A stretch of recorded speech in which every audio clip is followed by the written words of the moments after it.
Hi guys, in this video we're looking at a mock test from Chilwell Driving Test Centre.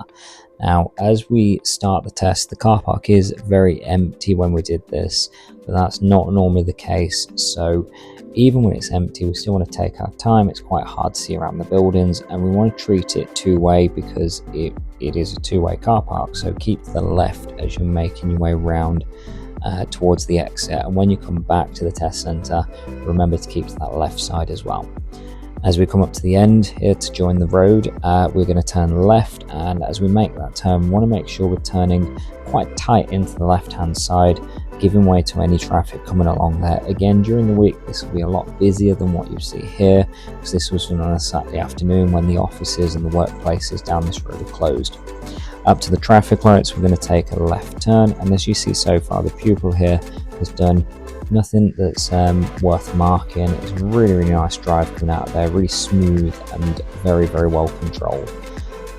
Up ahead we are going to be turning right, so in a moment you're going to see the pupil move over to the next lane. This was done really nicely, the mirror checks were really good, the signals were done in good time. There was nobody nearby who she needed to give way to or account for, so just a nice smooth lane change. Whenever you do that, the examiners are looking for you to check effectively, use your signals and move gently into a safe space. Don't rush if you need to change lanes. And we're taking a right at these traffic lights. Again, mirrors and signal before you enter that filter lane. Just be patient for the traffic lights to change, and then when you move off, make sure you're using your mirrors and you're looking around that junction for anyone who may not be doing what they should be doing. For example, blue light vehicles are allowed to cross through the red light, so we want to watch out for them and try to give them way if we need to. Up ahead we've got a roundabout, and we're going to take a left turn, first exit. Again, the pupil does really nicely on this one. She does get a little bit close to the curb after exiting the roundabout, but I didn't think this was worth marking. It wasn't to the point that I felt any discomfort or worry about the position of the car. So just be mindful when you're doing left turns that you don't get too close to those curbs.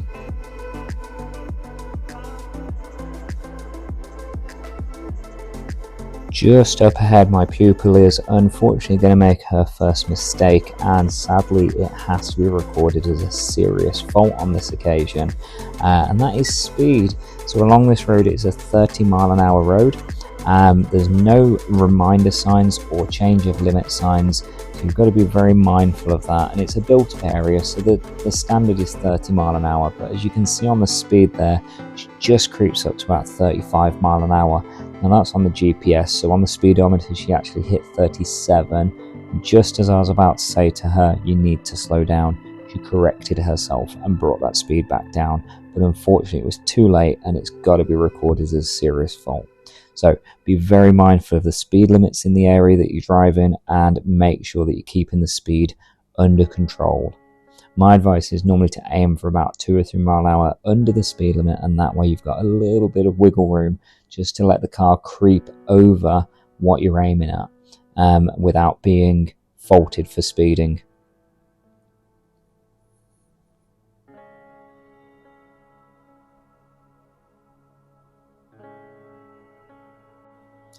Up ahead we've got a set of traffic lights, and the pupil will be turning right. So as you approach this, the examiner's looking out for the mirror checks, followed by signals and a nice smooth line up into that right hand lane.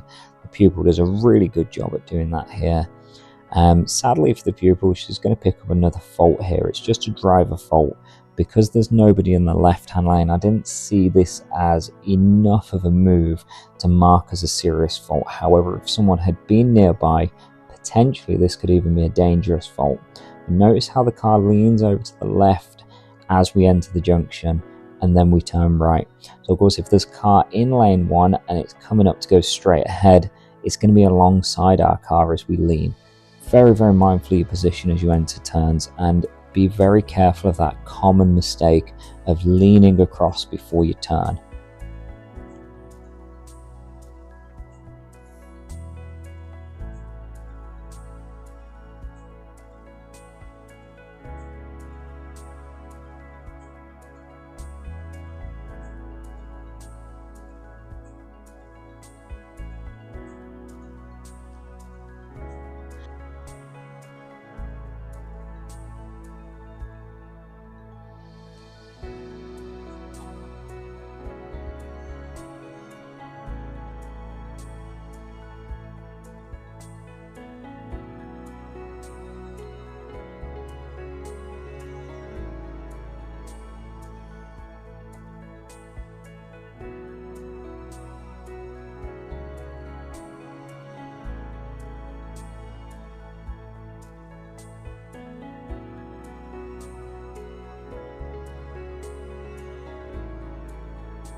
Up ahead, we're going to be taking a left turn at Bardill's Island, and that is towards Derby. Now, the signposting on the approach to this is really important to spot. You've got your first sign here telling you what lane to use. Lane 1 for Derby. Lane 2 would take you to Stapleford and Nottingham, and of course the right-hand filter to go into the tram stop. The examiners are looking for you to respond to those signs and get yourself in the correct position. As we go past the lights then, you'll see a direction board showing the layout of the roundabout and Derby off to the left side, and then another direction board showing you how the lanes split out, and you use the left 2 lanes to go to Derby, the 3rd lane for Stapleford, and the 4th lane for Nottingham. So again, the examiners expect you to spot these signs and get yourself in the correct position as you approach the junction. As you can see in this one, my learner does an absolutely fantastic job lining up for that left turn towards Derby, bringing the car down to a nice smooth stop as the lights change. It can be quite a long wait as some of these traffic lights, so for a number of them where it's more than about 20-30 seconds, you might notice I've cut the frames out so you're not sitting there just staring at a traffic light for 30 seconds. As we make the turn, just mindful of this pedestrian crossing, and then you'll see the national speed limit signs either side there. So on a dual carriageway, you're allowed to progress up to 70 miles an hour if it's safe.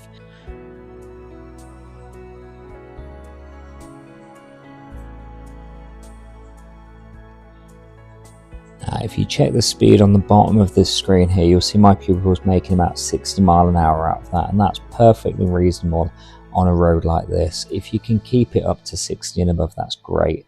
Just make sure you're in that left hand lane ready for your exit, which is coming up very shortly. We've seen the sign here saying half a mile to our exit, and that's going to be about 30 seconds at the speed we're doing. So as we near the exit, you'll see a countdown marker, 3, 2 and 1, and as you reach them markers, we want to check our mirrors and signal before leaving into that slip road, and the pupil does a really nice job of doing that. Unfortunately, she's going to pick up 2 faults for lane discipline here. So as we're approaching the junctions, we're following the signs for Sandy Acres, so the Sat Nav has repeated to us to exit the main road and then go right at the roundabout. So what I'd expect to see is the pupil come down straight into the right hand position. However, as you can see here, the pupil lines up on the left and then changes to the right. Now, whilst the mirrors were checked, the signals weren't put on, and there was a car not far behind us, and that's why I've marked both of these. It's the same situation on the second time that this happens, which you'll see in a moment. The mirrors were checked, the car was moved from one lane to another, but there was no signal, and with a car being not too far behind us, I think that car could have benefited from us signalling.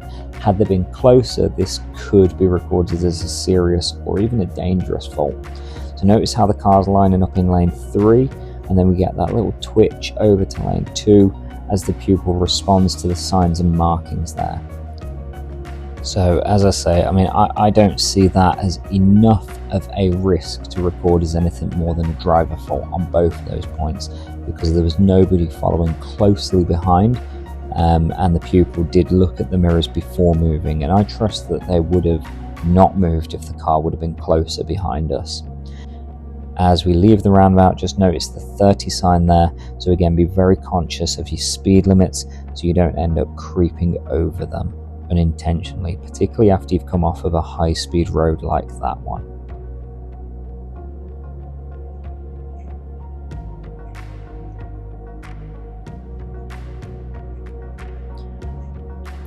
Up ahead, we're coming to some traffic lights, as you can see on the warning, and we'll be taking a left turn. Now, whilst the pupil does stop a little bit short of the car in front, I don't think this was enough to warrant a fault, but we want to be a little closer ideally, leaving enough room that we could maneuver around them, or we have a safety gap if someone shunts us or they roll back, but not such a massive gap as that. But like I say, it wasn't enough, I don't think, to warrant a fault, so just be mindful of how far behind cars you're queuing.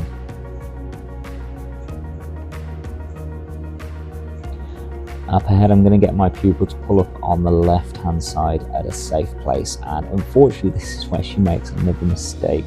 Commonly what people do when they're pulling up is they look at the mirrors to try and judge the space, but you're looking at the back wheel, and as you see there, whilst focusing on the back wheel, my learner caught the curb with the front wheel.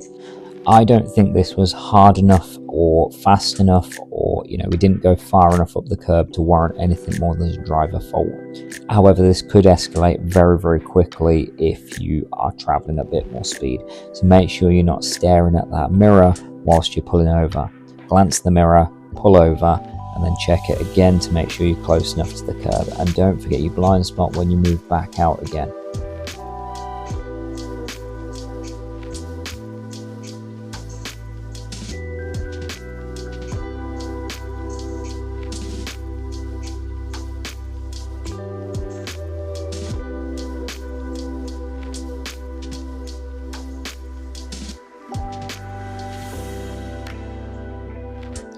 Just up ahead, we're going to be taking a left turn, and this turn in particular is quite tight. Unfortunately, because the pupil had hit the curb not long before this, she overcompensates for the curb on this corner and goes a little bit wide into the turn. It's enough again to warrant as a fault, not quite enough as a serious fault in my opinion. So when you're taking those left corners, just make sure you tuck in the front of the car into that corner and not going unnecessarily wide. Now, this road ahead is a 40-mile-an-hour road, but in my opinion we shouldn't be doing 40 miles an hour, particularly as we pass oncoming vehicles. The pupil does keep a really good pace up here, and whilst it could potentially pick up some faults, she handles the oncoming cars beautifully every time, checking the mirrors and slowing down and getting the car right up to the left-hand line so they can pass safely. So I have no issue with how she handled this. However, it could have been done a little bit slower to just make it a little bit more comfortable. And the same is true with any tight spaces. Just reduce your speed and use your mirrors more to make sure that is as safe as you can make it. The pupil even commented that is not appropriate as a 40 zone to be on a road like this narrow. So that should have been a clue to herself there to slow down a little bit more. She did take it as we come up to some of the bends, and that's a great response to the size of the road there. So yeah, just make sure if you're traveling down roads like this, you're reducing your speed, and especially when there's oncoming cars. At some parts in particular on this road, there's no curb on the left as well, and of course you don't want to be hitting the gutters because some of them are quite rugged, quite ridged, and these ridges on the edge of the tarmac can do some quite significant damage to tyres if you do catch them badly. So be very mindful of what your left wheels are doing when you're going along, and the best way to do that is keeping on the left mirror frequently. As you can see here, there's no curb again, and again there's some quite big chunks of tarmac missing, and that's what we want to be careful of. Coming down to a 30 zone, again the pupil controls her speed really nicely. We're about to make another mistake here. I've asked the pupil to pull over behind the next car. Whilst she does check her mirrors and slow down really nicely, there's no signal, and the van behind us takes a moment to realise what's going on before overtaking us as we stop. So just make sure if you've got vehicles nearby, you are signalling in good time and telling them what's going on. Don't just assume they know what's going on, and certainly keep on those mirrors so you know that they're in the first place. And again, when you pull out, don't forget that right shoulder check. The pupil's done really well with that so far, not picking up any faults from blind spot checks. Taking a left turn here, it's quite a tight corner, so again a really low speed as we're coming in. Lots of mirror use. The signals were done well by the pupil, and again using the mirrors before moving out around these parked cars. There is a car parked quite awkwardly on the corner here. The pupil makes a comment about how bad that is as a position, being right on the bend. Again, really low speed, lots of mirror use, and just be defensive if you come across anything like that. These corners are really tight as well, so you want to be very conscious of your steering and make sure you don't do what my pupil did here. She just overcompensates for the turn as she comes in, and you can see the left wheel there catch the curb just as we finish the corner. Now that one, in my opinion, was a little bit too firm. That could potentially damage your tyres, and that's going to be marked as a serious fault on that occasion. Asking my pupil to pull over again, and you'll see how that affects the pupil mentally there. She's pulled the car in but then started leaning away from the curb. Not enough to mark a fault, but it could potentially escalate to that very quickly. So don't let those things get in your head. Just focus on what you're doing and where you want the car to be. Now this was a little bit close because the car cut the corner, but it wasn't my learner's fault, so I'm not going to record a fault for that at all. As we turn out, you can see all these parked cars as well, so it's important to make sure the road's clear and you know exactly where you want to position as you come out. If you pull out and there's oncoming cars, you're not going to be interfering with what they're doing. Notice there, I've asked the pupil as well to wash the windscreen. She had a few moments thinking about that, just kind of umming and ahhing. So you want to be quite familiar with those show and tell questions as you prepare for your test. Turning left at the end of this road here, and again, mirrors signal, really good observation. The pupil's doing a really nice job at controlling the car and making things safe most of the time. It's just these hiccups that keep coming in, and unfortunately that's what gets the better of people, and it's these moments where they just let one little thing get in their head and it causes them to overcompensate, or it distracts them from what they're doing next, and then we end up making just daft mistakes. Another mistake here, speed just creeps a little bit over 30 mile an hour. Not enough to warrant a serious fault. I think we got to about 33 mile an hour and then the pupil realised, oh, bit fast, and backed off again. So if you're a couple of mile an hour over the speed limit and you recognise it, just get off the power and sort it out straight away. But like I said earlier, aim to be a couple of mile an hour under that speed limit, and then you've got a little bit of wiggle room when it comes to making mistakes.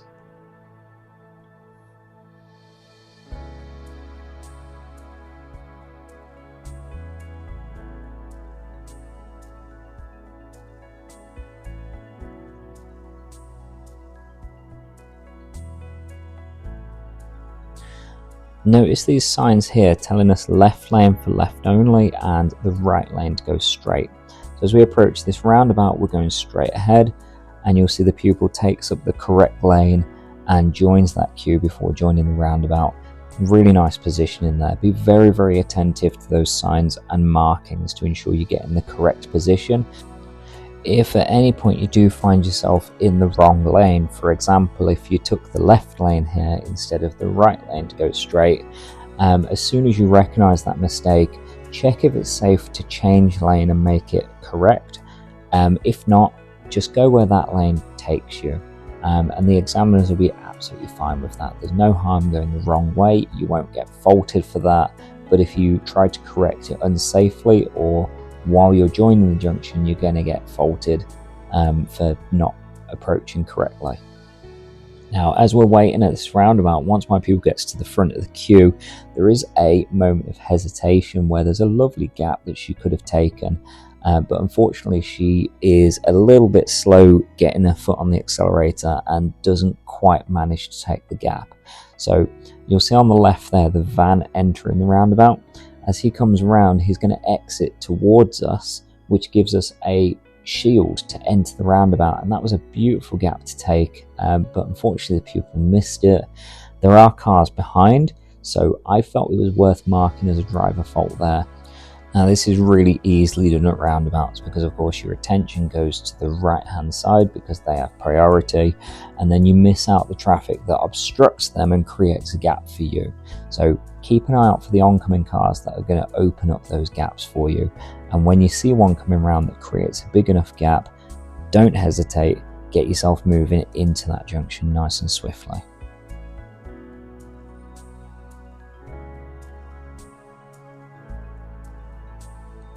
Just up ahead we're coming to a pelican crossing, and there are people waiting to use it. Now my pupil's approach to this was a little bit fast and it resulted in some late braking. It wasn't to the point that I felt it was a serious fault, however it was not far off of that point, so you want to be very attentive to those traffic lights and people waiting at them in particular. Now I did record a serious fault as well, as you've noticed, response to traffic lights. This is unfortunately made when the lights start flashing. As you can see here, the lights are flashing, the oncoming traffic started moving, but my pupil just hangs on for a few seconds. We spoke after this and she commented that she didn't actually even register the lights were flashing because she couldn't see them properly, and that was a result of braking late and stopping a little bit too far forward to be able to see those lights properly. So that late reaction to the traffic light caused by distraction resulted in her making a serious mistake because she couldn't see the lights properly. So be very, very mindful of those crossings when you're approaching them. Watch for pedestrians nice and early, come off the power and cover the brake until you reach your point of no return, the point where it's no longer safe to stop, and then get yourself back on the power if it's still green, or hold back if it's changed before that point.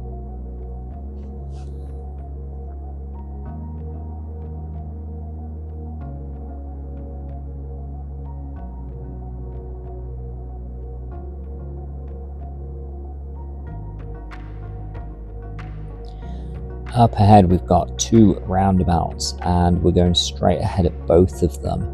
Now the first one, you've got a red sign there that says you can use both lanes. However, at the second one you must be in the left lane to continue straight because the right lane is right only. So the examiners will usually prompt that of you if it looks like you're going to take up the right hand position.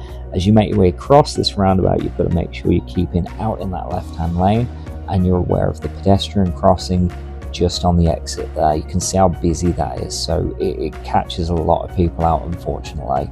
This roundabout is a little bit tighter as well, so that lane discipline has to be more pronounced, and you can see the red car there leaning out quite wide.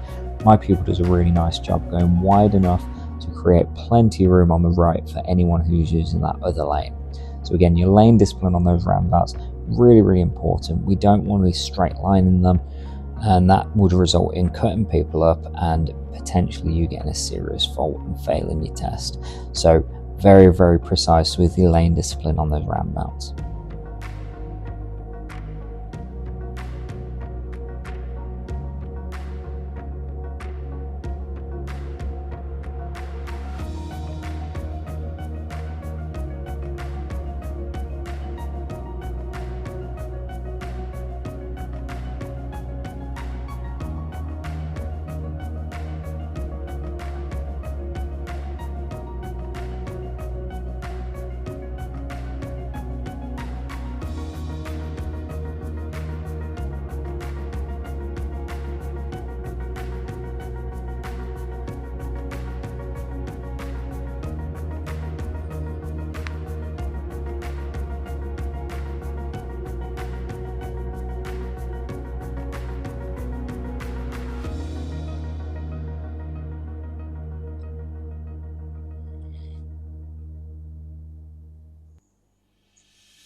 Just up ahead, we'll be going straight ahead at the traffic lights, and that requires the right hand lane, as you'll see from the markings there. Be mindful not to get in that left hand lane with the intention of going straight ahead. If you do end up in the left hand lane, the options, like I said earlier, are either you move lanes safely or you take that left turn as that lane directs you. If you do go to the left turn and you weren't meant to, it's not a big deal as long as you make the turn safely. Going the wrong way is not a fail on your test.